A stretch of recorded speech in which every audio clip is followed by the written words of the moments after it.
No, that's not how she sounds. May the odds be ever in your favor. Be sure to subscribe to my YouTube channel. Ah, I don't like that. What do we think of the light in the back? It's supposed to be a sunset, for obvious reasons. But it can also be red, because the book is red. But I want it to be a sunset. But the sunset is not sunsetting, because the sun hasn't set yet. Say that 5 times. I'm gonna keep the sunset. Maybe I should do red.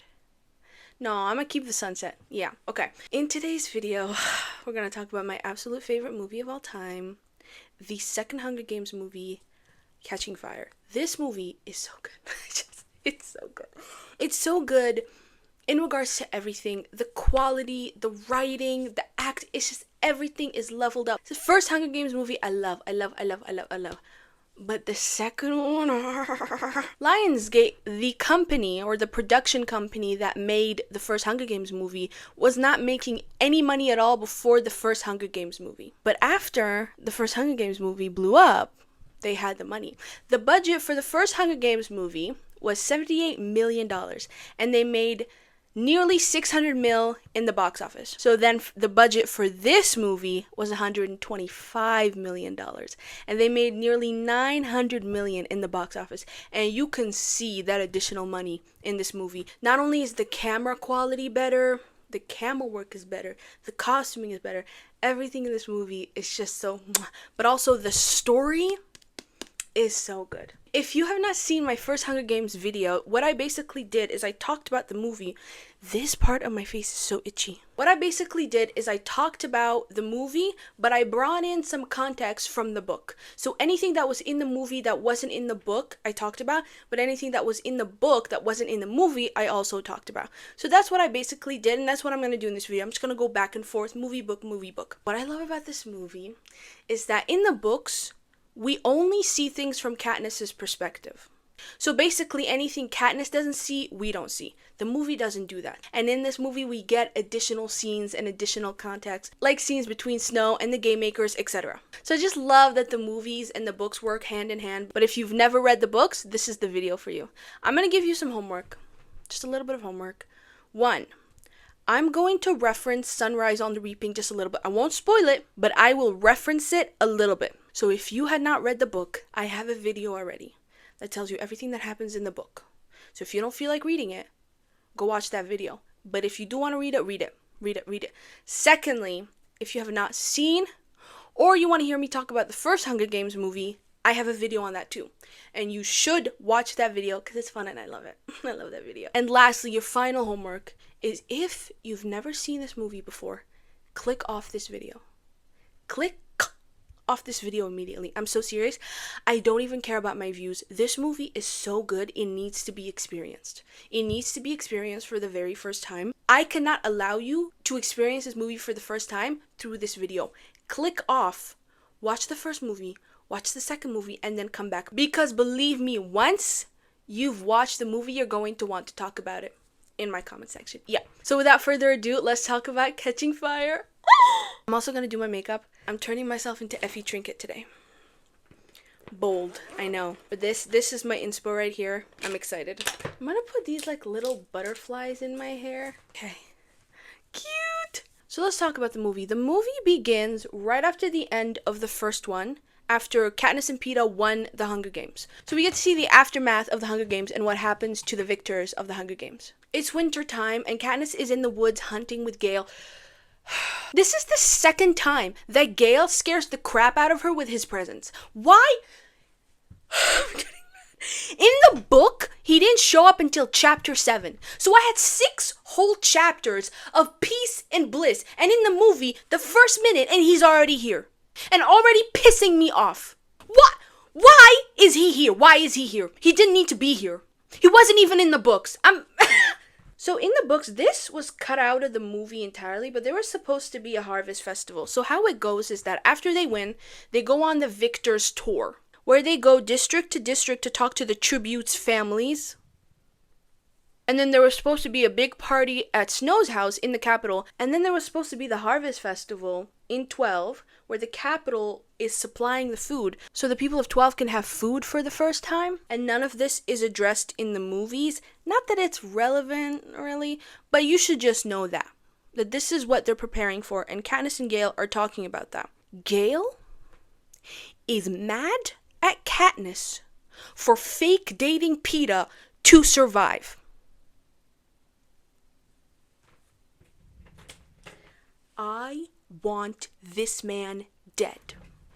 He doesn't seem to understand that she's doing everything she can, not only to survive and to stay alive, but to keep her family and him alive. He doesn't understand that. He's mad at her. He's only thinking of himself. He thinks she betrayed him by fake dating Peeta. Get this fuck-ass man out of my face. And then just to piss me off, spit on my face and call me a whore, he kisses her. Get this man out of my face.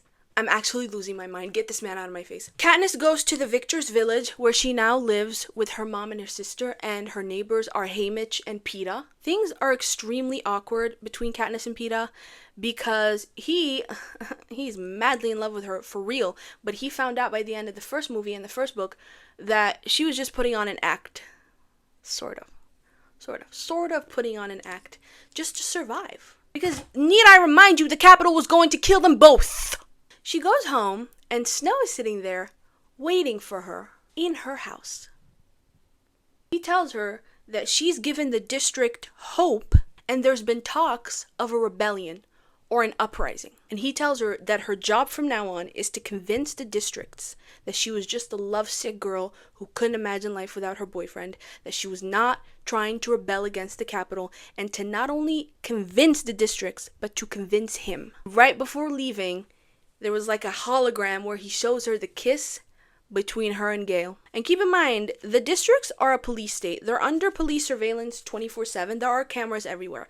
And I like this better in the movies than in the books. In the books, he basically just whispers to her, I know about the kiss. Like some sort of 12-year-old schoolgirl threatening you in the fucking playground. And don't be fooled. He didn't come in here to have a conversation with her. He was threatening her. He was telling her, if you don't do this and you don't succeed, I'm going to do to you what I did to District 13. He threatened to kill her, her entire family, and everyone in 12 if she doesn't convince him and the districts that she's madly in love with Peeta. She is 17 years old. Then her prep team shows up, including, oh my god, is that me? Including Effie, Cinna, and 3 members of her prep team. I already forgot their names. They came in to prep her for a public appearance on Caesar Flickerman's show. Then during the show, Katniss tackles Peeta to the ground, kisses him, tries to convince everyone that she's just so madly in love with him that when she saw him, she just had to tackle him. And then Peeta says this. Almost thought that kiss was real. And then they get on the train to start the victory tour. What they do is they start with a district that's like close to theirs and finish with their districts. So since they're in 12, they start with 11, they go down to 1 and come back to 12. Katniss on the train snaps at Effie because, bitch, read the room. I love Effie, and you kind of can't get mad at her because everyone from the capital is very, very brainwashed. But like she's telling them, you guys deserve this, you earned this tour, you earned all this. And Katniss is like, yeah, we killed people, bitch. She storms off, and then Peeta goes after her. Peeta then apologizes for being unfair to her. He says, you did what you did, you fake dated me to survive. You saved our lives, and I'll forever be grateful to you. That right there is the difference between Peeta and Gale. And I will never, ever, ever, ever, ever hear you Gale shippers. I will never, ever listen to you. I will never hear you out because you will never make sense. Peeta has so much love and compassion and understanding for her. Even though he was hurt, he put his feelings aside and apologized to her. He came to her and said, I understand you. You saved my life. I owe you everything. And Gale is sitting there all pissy. Oh, so you like Peeta now and not me? Fuck you, Gale. Then he tells her, like, we can't keep pretending we like each other on camera and then in person not talk to one another at all. Can we at least try to be friends? And then he asked her what her favorite color was. She said green. And then she asked him what his favorite color was, and he said orange. And she was like Effie's hair, and he's like, no, sunset orange. And now because of PETA, every time I see the sunset, I think of him. So they talk, they get to know each other a little bit, and they decide to be friends. They go to District 11, and things are bad over there. We get a very, very quick scene that I never ever caught until I watched the movie, specifically for this video. But there's a very quick scene of the people in 11 picking cotton. That was so shocking to see. It was so shocking. I understand, or at least I think I understand the importance of this scene. I think Suzanne Collins is trying to tell us that, like, the people of the capital are living in this very advanced world. They have everything they could ever ask for. Meanwhile, the people of the districts are living in the past. Katniss is hunting for food every day. She's quite literally hunting and gathering. And the people of 11 are still picking cotton. It's such a crazy but very, very powerful scene to see. It's really, I was so shocked to see it. I've never seen it before. I never ever caught that scene. On this tour, they're supposed to address the families of the dead tributes. It's so cruel. And Effie gave them a script to follow. Katniss was struggling to address Rue's family. PETA decided to take the lead, and then he immediately abandons the script. PETA offered to give their families 1 month of their winnings for 1 year for the rest of their lives. And in the book, Katniss tells us that it's a year's worth of food that he's giving them every single year. That they're both giving them every single year for the rest of their lives. And Katniss looks so happy. She looks so proud of PETA for doing this. It's because he's a good guy, Katniss. He's a good guy. You think bitch-ass Gale would ever do this? And then Katniss goes on to make a speech, because you can't not address Rue's family. You just can't. So she goes on to make a speech, which made me cry. And then an old man in the crowd puts 3 fingers in the air. Everyone in the crowd joins him. And oh boy, this scene. The peacekeeper takes him and shoots him right in front of everybody. And Jennifer's acting in this scene. You can already see that the Capitol is increasing the violence in the districts. They will not tolerate anything that represents the rebellion. Meaning Katniss has already failed. She is supposed to go on, put on the show that she's this love-struck teenager to distract everyone from the rebellion, and it's not working. It's not working in the slightest. So Haymitch takes them to the attic. Shout out to Sunrise on the Reaping. Read the book. Read the book. I'm not spoiling anything, but read the book. And Katniss tells them about her meeting with Snow, and PETA is pissed off, and he has every right to be, because she didn't tell him anything. And he's pissed off because he's like, I just offered them 1 month of our earnings for the rest of their lives. What if Snow sees that and kills them? Like, you have to communicate this stuff with me. And Katniss is begging and pleading with Haymitch. She's like, please tell us how to get through this. And Haymitch says something. He said, you will never get off this train. Now that you won the Hunger Games, you're not done. Now you have to be a mentor in the games for the rest of your life. You will never get off this train. You're on this train for the rest of your life. Such a powerful scene, especially when you consider everything that's happened with Haymitch. Read Sunrise on the Reaping. Read it! Or watch my video. And for the rest of the tour, they stick to the script. And the people of the districts are not buying it. There's one scene where this lady is scowling. It's not funny because Katniss is in trouble, but the people of the districts are fed up, and they have every right to be. Everyone is fed up except for the people of 1 and 2. They're buying it just fine. In the movie, Katniss clearly has a lot of PTSD, and you can see her in the scene having nightmares, but in the books, she has nightmares every single night. And there's this beautiful scene, my favorite scene in the book, that I will read for you right now. It is so good. Her and PETA both are having nightmares every single night. And so they started sleeping next to one another every single night because it helps them with the nightmares. And one night, Katniss was having a really bad nightmare. She woke up screaming and thrashing, and she saw PETA just laying there next to her peaceful. And she says to him, like, next time you're having a really bad nightmare, wake me up. And then he says, it's not necessary. My nightmares are usually about losing you. I'm okay once I realize you're here.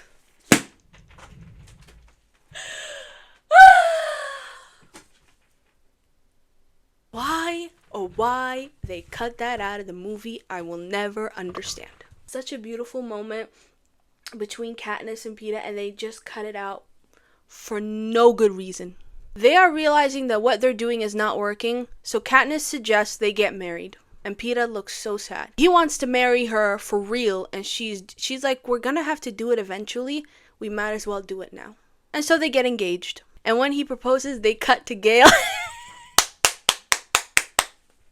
That is my favorite part of the movies. Anytime Katniss and Peeta are having a romantic moment, they always cut to Gale looking miserable. Mwah, mwah, mwah, chef's kiss.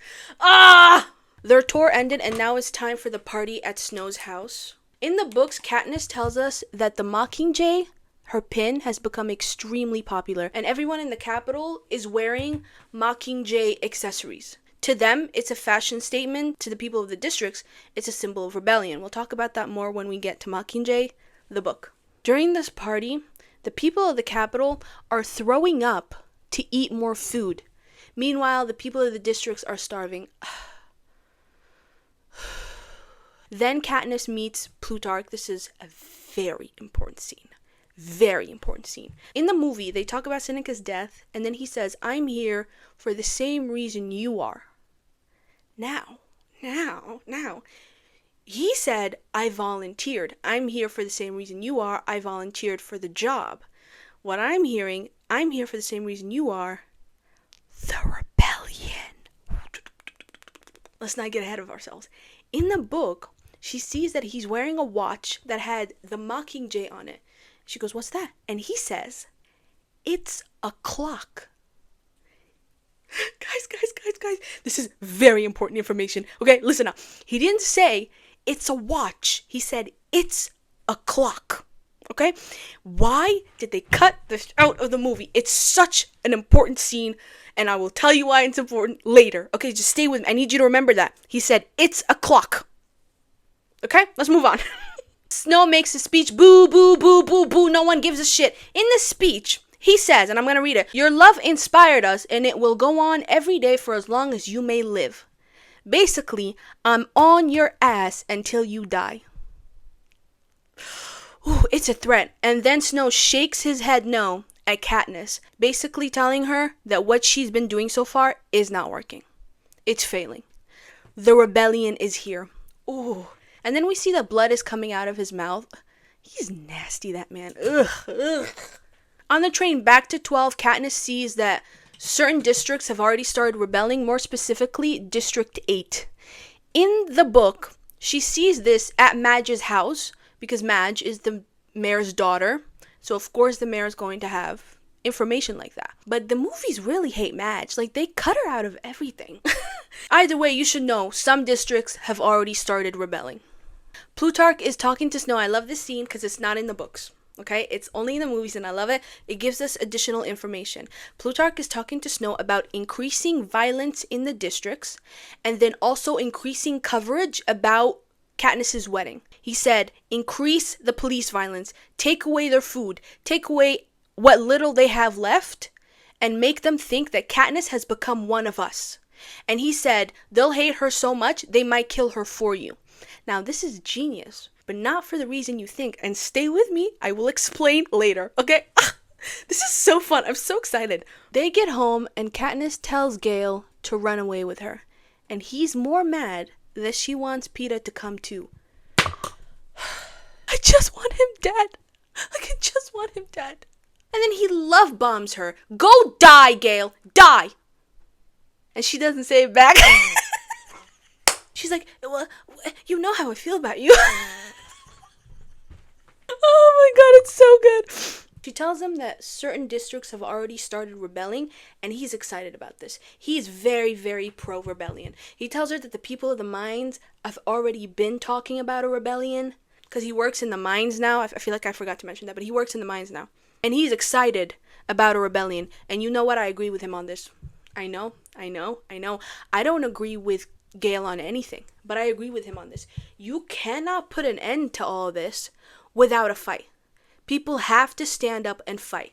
So I actually agree with him on this. And he says he's not running away with her. Now that he knows that a rebellion has started, he has hope. And I think most of us agree with Gale's mindset of rebelling, of speaking up, of saying something, of doing something, of fighting back against the government, against the fascist regime. We hate him as a man and as a boyfriend, but in terms of his like political mindset, we agree with him. I think a lot of us are more like him than we like to admit. And we see Plutarch and Snow's plan being put into action. District 12 got new peacekeepers and violence has increased. They are destroying everything. They're setting things on fire, hitting people, whipping them. It's bad out there. Gale steps in to stop the violence and tackles the new head peacekeeper, and he takes him to the square and starts whipping him. In the books, this happened very differently. I actually like the movie version of this better. But basically in the books, he goes to their usual head peacekeeper to sell him turkey. But if you remember, hunting and selling stuff in 12 is illegal. So this new head peacekeeper arrested him, took him to the square and started whipping him. But this in the movie is better. It's just more fast-paced. In the books, there's this very interesting scene. So they always add an old lady to a scene where she doesn't belong. In the movies, Katniss is talking to an old lady when she hears chaos, runs over and finds that Gale is getting whipped. But in the books, Katniss is talking to Peeta. They're having a discussion, talking about running away, da-da-da. When all of a sudden, Peeta from far away could hear the whipping sound and immediately takes off running. And a lot of people in the fandom use this as a sign of how much he was abused as a child, because he can recognize the whipping sound from far away. That's how bad he had it as a child. Ooh, Peeta, my love, Peeta, my love. And when I say my love, as in like I care for him so much. I just care for him. He's just such a sweet guy. You know what I mean? Katniss runs to the square and finds Gale being whipped by the new head game maker. She steps in to stop him, and the head game maker punches her in the face. Of course they hit women. Teenage girls, no less. In the movies, Haymitch and Peeta step in, and Haymitch convinces him to stop. He's like, do you want to kill 3 victors of District 12? Do you want to kill the capital, sweetheart? No, you don't. So he puts a stop to it. They take Gale home, and he's in very, very bad shape.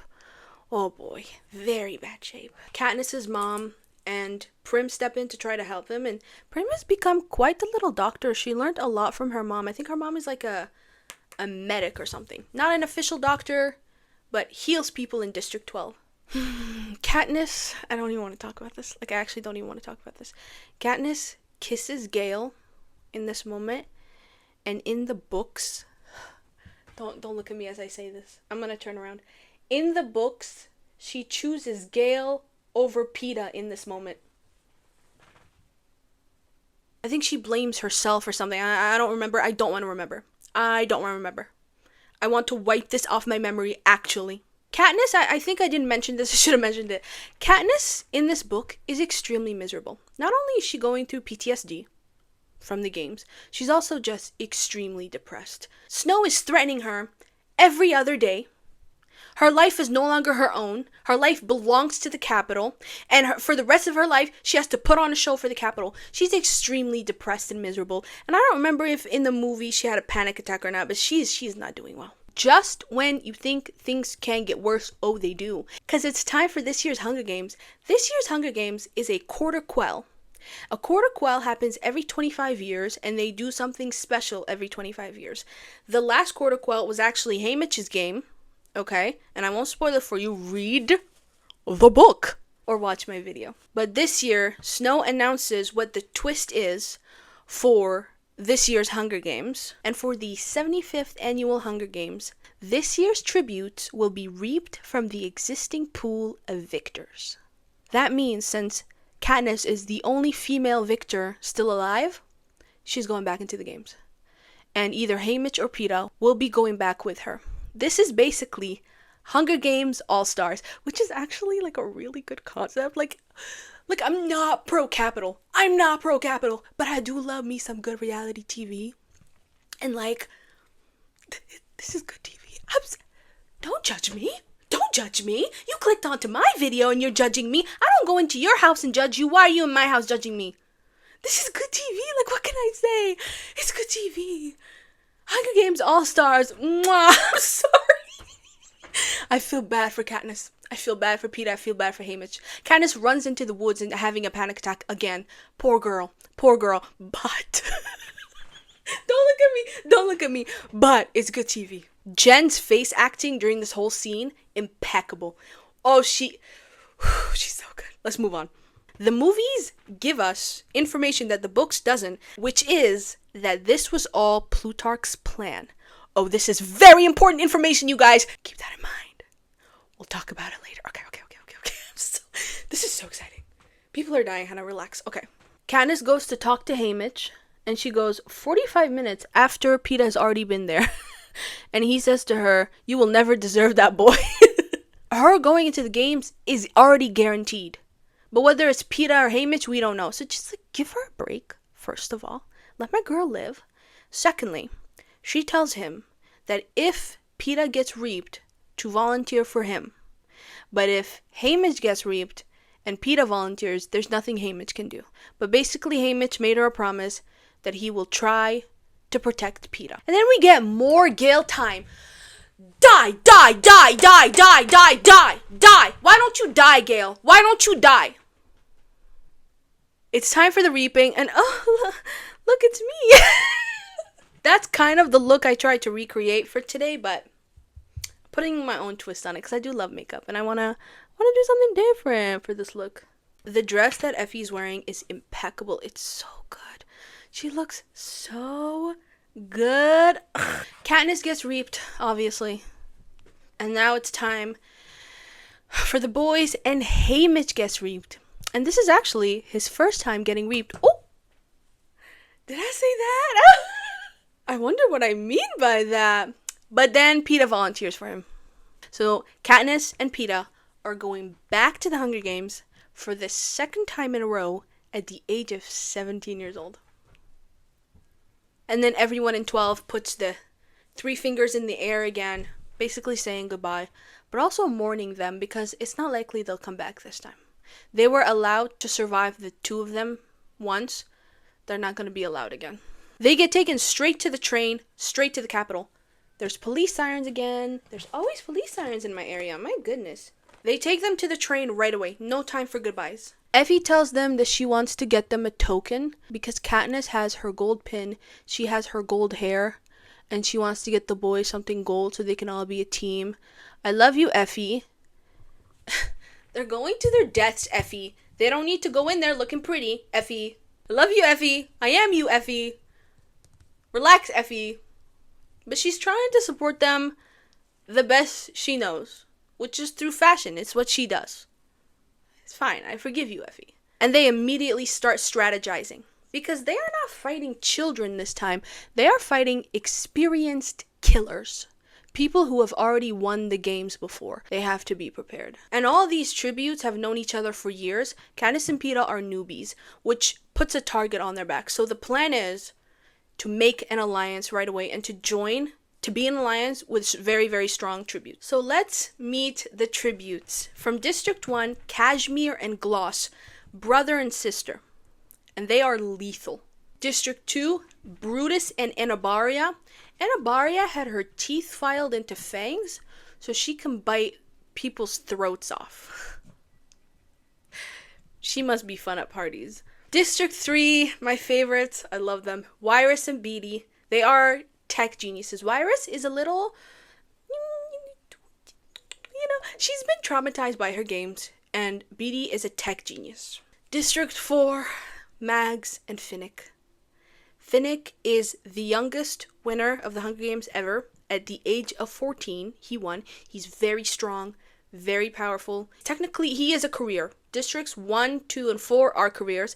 Mags has been a mentor in the games for years. She is a very old lady. And this scene, oh my god. This scene after Sunrise on the Reaping is, I'll just play it. I won't even, just play it. Katniss, I just hope when she goes quickly. She's actually a wonderful lady. Finnick is also described as the capital darling. And then from District 6, they're just called the Morphlings. Morphling is a drug in the capital. I think it's supposed to be kind of like morphine, but it's a drug in Panem. And basically all you need to know about them is they are traumatized addicts and they are no threat. District 7, Joanna and Blythe. Blythe or Blight?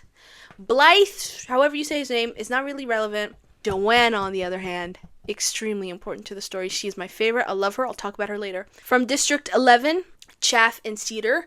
They aren't really important to the story either. However, because I love Rue and Thresh so much, I always like to know who's from District 11, you know? And of course, District 12, Peeta and Katniss. And those are our tributes this year. Before the tribute ceremony, where the tributes are presented to the capital as well as to the world, Finnick meets Katniss, and they have a very interesting conversation that is also very important. He basically...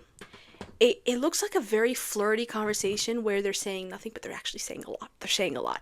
He insinuates that he knows that her relationship with Peeta is completely fake. And then he tells her that he knows everybody's secret. And it may not seem like an important scene, but once you get to Mockingjay, this scene will absolutely fucking destroy you. Because it certainly does destroy me. Time for the ceremony. District 12 is on fire again, blah, blah, blah. And then we meet Joanna Mason. Oh, it's magic. I love her. This is how you make an entrance, you guys. In the book, she's the type of mean girl that, like, compliments you. Then you don't know if it's a compliment or if she's saying something. It's very confusing, and it's especially confusing for Katniss. Because I told you guys she's a little neurodivergent. She's a little neurospicy, that one. But in the movie, she gets into the elevator with Katniss, Peeta, and Haymitch, gets butt-ass naked, flirts with Peeta, and then leaves the elevator. That is how you make an entrance, ladies and gentlemen. Not me. I would never do that. I don't even show my hair. You think I'm showing my ass? I'm not doing that. But her doing it? Yeah. Training starts, and the goal of training is to form an alliance. Katniss talks to Wyrus, Beetee, and Mags. They help her, she helps them, and then she shows Mags her archery skills. Look at how... Oh my god, my lips look ridiculous. Look at how Mags and Wyrus are reacting in this scene. It's so cute. After they saw her shoot, Haymitch tells them that at least half the tributes want them as allies. But Katniss wants Wyrus and Beetee. This scene is so funny. Peeta says Joanna calls them nuts and volts. Obviously, Wyrus is nuts because... And Beetee is volts because, you know, technology volts. It's so funny. It's the funniest scene in the entire movie. And then Katniss says she wants Mags. And the way Peeta walks away in this scene is... This scene is so funny and so good. Haymitch tells them to think about it because she basically she didn't pick people who are very strong physically, you know? It's time for the evaluation. Doesn't this morphling look a little like Orlando Bloom? Why is he so cute? I love little morphling. Astaghfirullah. I'm dying to know what Mags and Finnick are talking about in this scene. It looks like a riveting conversation, it really does. Katniss is going last, and when she walks into the room, she sees a painting of Rue. It wasn't up until I read the books that I understood this scene. I thought the Capitol put Rue there to taunt her. And maybe I was thinking maybe Plutarch put her there to motivate her. But it was actually Peeta who drew... Rue. Who drew Rue. Sorry. It was actually Peeta who drew Rue to remind them of, like, what they do to children. And in the books, they actually, like, cleaned up the entire area before she walked in. But in the movie, they kept it there. And when she walked in and saw Rue, she was so horrified. She took a mannequin. I love this scene so much. Drew Seneca's beard on it and hung it from the ceiling or whatever she hung it from. She's basically like, you remind me of my dead friend, I remind you of your dead friend. My favorite thing about the scene, though, is that she drew Seneca's beard perfectly. And from memory, too. Like, when I did Seneca's beard, I had the image right in front of me. She just did it from memory. How did she do that?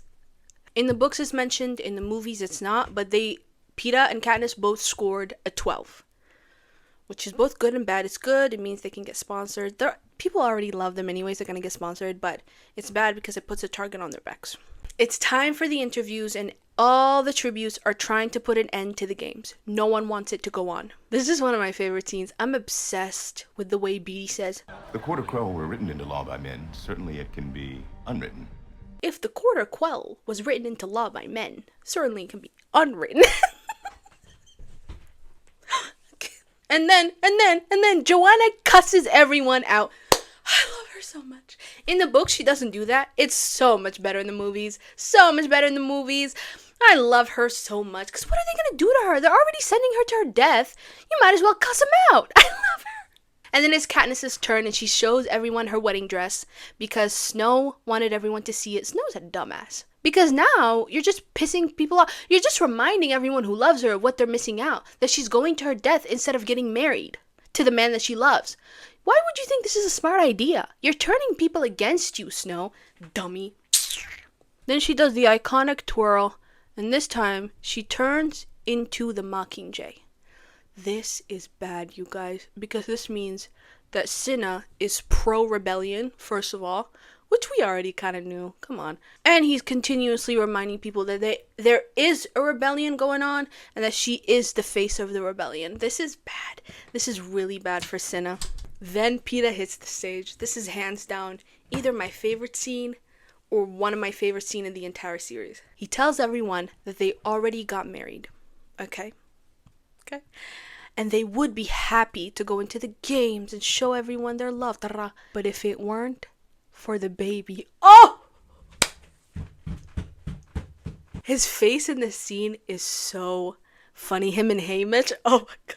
Everyone in the audience is in an uproar. They were talking about, this is barbaric. This is barbaric? The people of the capital care more about an unborn fetus than they do the very real and alive children they've been murdering for the past 74 years. Not to mention that Katniss and Peeta are both 17 themselves.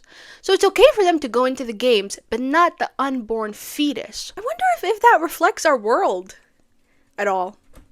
They tried to stop the games, but sadly it didn't work. The games are still on. The games are the next day. Effie gives the boys their token. She gives Haymitch a bracelet, and I think she gives Peeta a necklace. And Katniss reminds Haymitch that he promised her that he would keep Peeta alive. And he says to her, remember who the real enemy is. The real enemy being the capital. Thank y'all. Oh, I forgot to mention I finished my makeup. I hope you think it's cute. Okay, I'm going to finish my costume.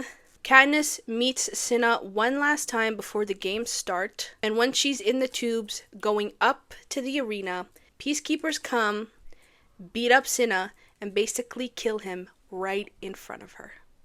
They killed him because of what he did with that dress. Oh, this is such a cool scene, but it's so bad. As she's going up, she's distraught, and then she goes up to the arena. Watch the screen during this entire scene. So the arena, so they're all standing on a rock in the middle of water, and the rock connects to the cornucopia, where all the weapons are. The gong goes off, and Katniss swims to the cornucopia. She knows how to swim because her father in 12 used to take her down to the lake and teach her how to swim. Everything she knows how to do, she learned from her father. For people who don't know how to swim, like me, good luck. No, actually in the book, it explains that the costume or the little suit that they're wearing in this specific game, actually, it's like purple or blue or something, and it has a belt on it that acts as a flotation device so that they don't drown right away. I still think I would find a way to drown. I'm trying to put together my costume. Here's my final costume.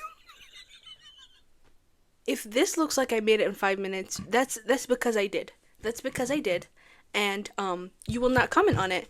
If you're a girl's girl, you will not comment on it. If you see any tape, no you don't. Katniss swims to the cornucopia, gets her bow and arrow. She's about to shoot Finnick when he shows her the bracelet and that he's her ally. So I guess Haymitch made them allies behind the scenes. Peeta is fighting another tribute in the water, and he wins. See, Peeta's not as useless as you all say he is. Lay off my man. So the alliance is Peeta, Katniss, Finnick, and Mags, and they run off to the forest together. Mags is so old that Finnick has to carry her everywhere on his back like a backpack. So sad. And as they're walking through the forest, Peeta runs into the force field, and his heart stopped. And my heart stopped with him. And then Finnick starts giving him CPR, and Katniss is not okay. Her heart stopped too. Yeah. Why does she care so much about him being alive if she doesn't, really like him like that? Finnick manages to revive him and get him back. Be careful, there's a force field up there. And look at his face while looking at Peeta and Katniss in this moment. This is him realizing that they really do love each other. Because remember in the beginning, when he was insinuating that the relationship was fake, look at his face. Oh, the acting, you guys, the acting, it's so good. Katniss climbs a tree and they show the entire arena, and I remember thinking, this looks exactly like Lost, the TV show. And I looked it up. Lost, my favorite show, and Catching Fire, my favorite movie, filmed in the same location. I have to go there someday. I have to. After climbing the tree, Katniss figures out that the entire arena is one giant dome. As they're going through the forest, they can't find any water. They're extremely thirsty. Haymitch sends them a spile. They punch it into a tree or whatever. And this scene of Finnick and Peeta. Oh my God!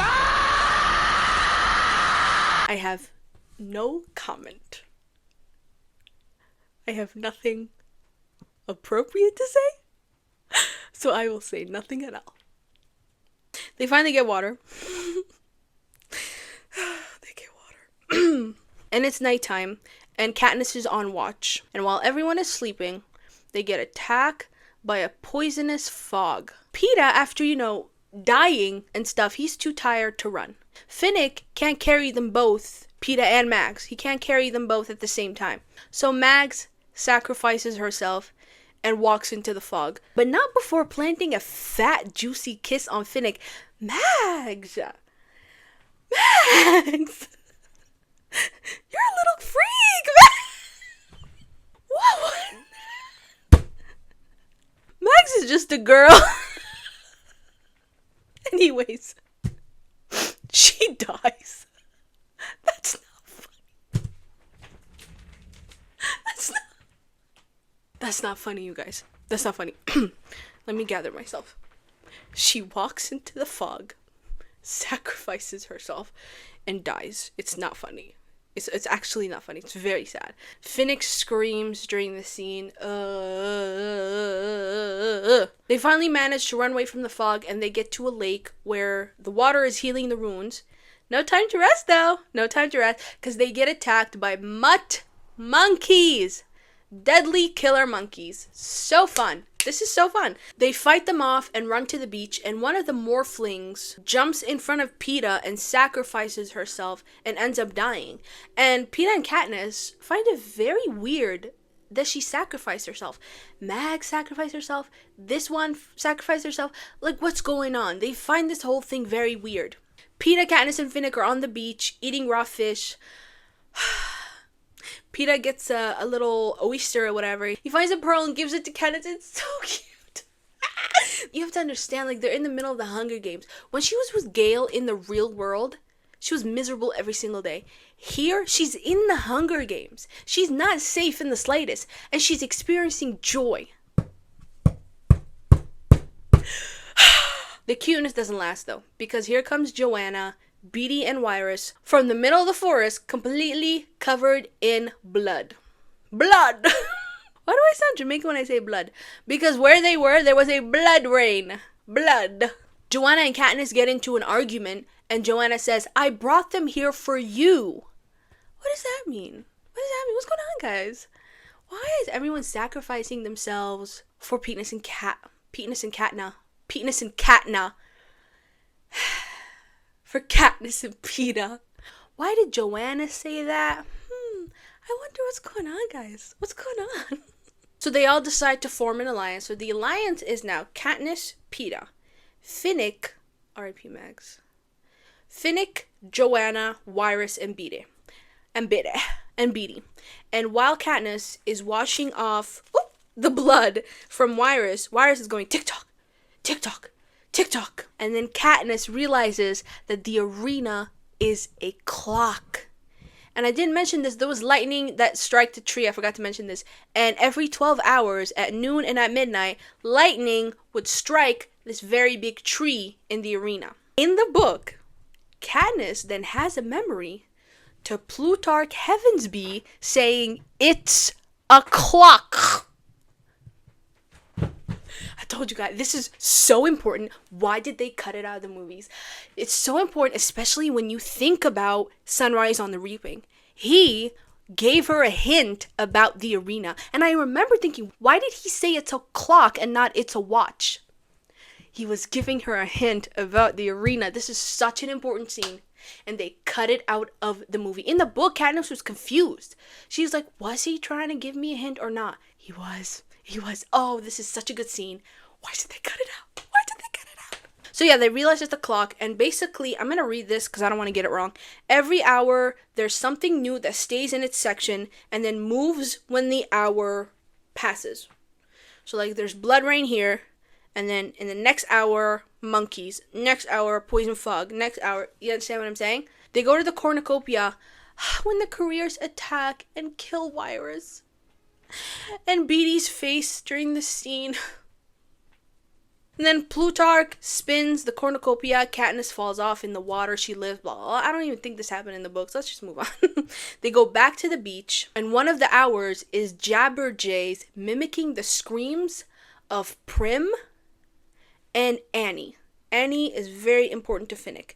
And in that hour, Finnick and Katniss were in complete agony. It was so hard to watch. Afterwards, Katniss asks who Annie was, and Annie was the victor of the 70th Hunger Games, if I'm not mistaken, and in her games, her arena completely flooded, and she was the only one who survived, because she knew how to swim. She's from 4, and she watched her fellow tribute get beheaded right in front of her, and she got really, really traumatized from that, and she's a little unstable at the moment, but she and Finnick are in love.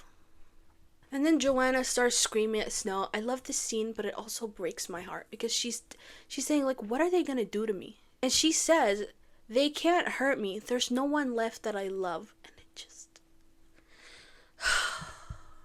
The Alliance makes a plan to take Beetie's wire. Beetie had a wire. Did I mention that? Beetie has a wire. And to take Beetie's wire, wrap it around the tree, and then run the wire all the way to the beach. So then when the lightning strikes the tree, the entire beach becomes a hazardous zone, and anyone who's on the beach will be electrocuted.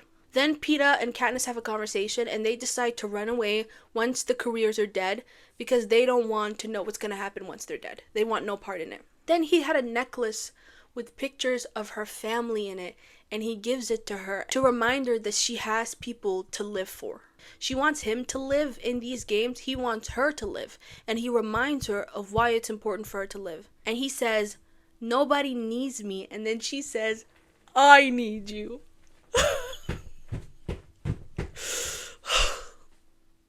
They go into the forest to start their plan, and then they show the fallen tributes. This absolutely destroys me every single time. When they show Virus and Mags on the screen, doesn't Blythe look a little bit like Peeta with a beard? Right? So the plan is, Joanna and Katniss will take the wire to the beach, and then Peeta and Finnick will stay with Beetee to protect him. And Katniss and Peeta are not happy with this plan because they want to stay together because they want to run away. But there's clearly some other plan going on because Joanna, Beetee, and Finnick are not letting them stay together. They're separating them on purpose, and there's something going on. In Katniss's head, she's thinking they're going to isolate us and kill us both. Interesting. So Katniss and Joanna go off. They get attacked by the careers. That's when Joanna grabs a rock, hits Katniss on the back of her head, and then she starts cutting her arm up, covers her neck in blood, and runs off, and the careers run after her. Katniss is immediately distraught. She's like, she just tried to kill me. That means Finnick is trying to kill Peeta. So she gets up to try to find Peeta.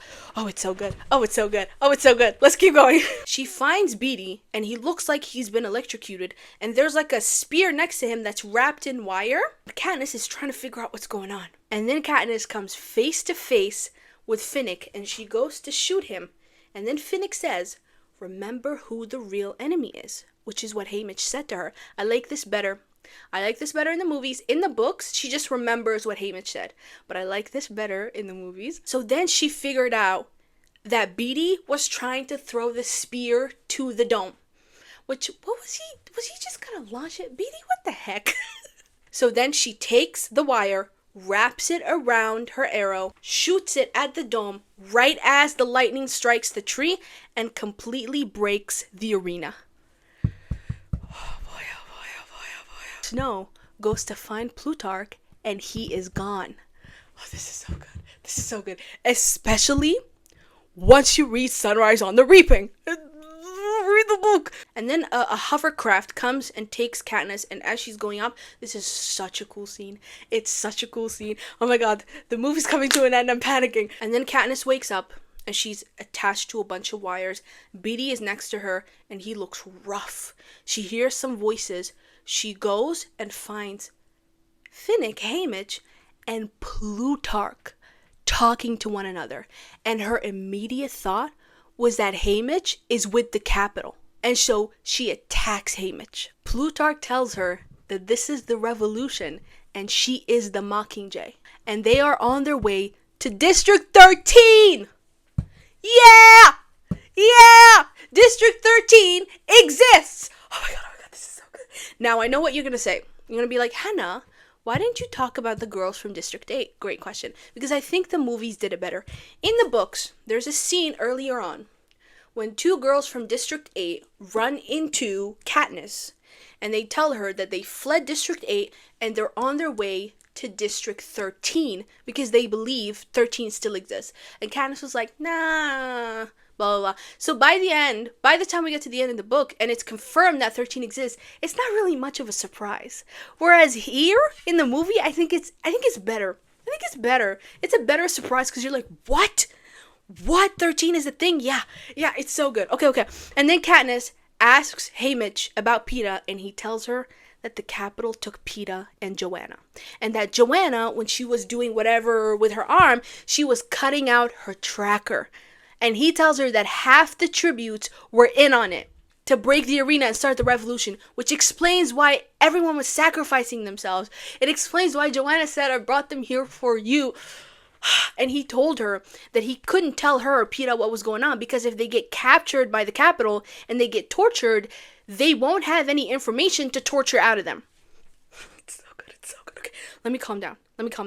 When he told her that the Capitol took Peeta, she open palm smacked the shit out of Haymitch. Oh. In the book, she scratched him so hard he started bleeding. So then they sedated her, and then she wakes up to a jump scare. Oh, why is he still alive? Gale is here, and she asks about her family, and he told her that he got them out in time because Snow bombed all of District 12 to the ground. There is no more District 12. And then Katniss serves face, looks at the camera, the end. Fantastic movie. From the reveal that 13 exists to the reveal that 12 no longer exists. It's so good. So basically, if you didn't understand, remember at the beginning when Snow was threatening to kill her and her entire family and to take out 12? Well, after she broke the arena, he went and did just that. He bombed all of 12 and got rid of them all. Now we hate Gale, but he did get her family out. But this means that Peeta's family. Yeah. So anyway, this is the end of this video. This is my favorite movie of all time. It's so good. I don't think I'm going to do Mockingjay right away. I don't know, because there's so much going on. There's new Ginny in Georgia, Love Island USA. There's going to be new Squid Game very soon. I also want to do a series on The Summer I Turned Pretty. So, there's so much going on that I think I want to take a break, tackle one of those shows first, and then do Mockingjay. Thank you so much for watching this video. I hope you enjoyed my costume. I hope you enjoyed this video, and hopefully I will see you in the next one. Don't forget to subscribe so you can see more of me. Okay, thank you for watching. Bye-bye. Mwah. May the odds be ever in your favor.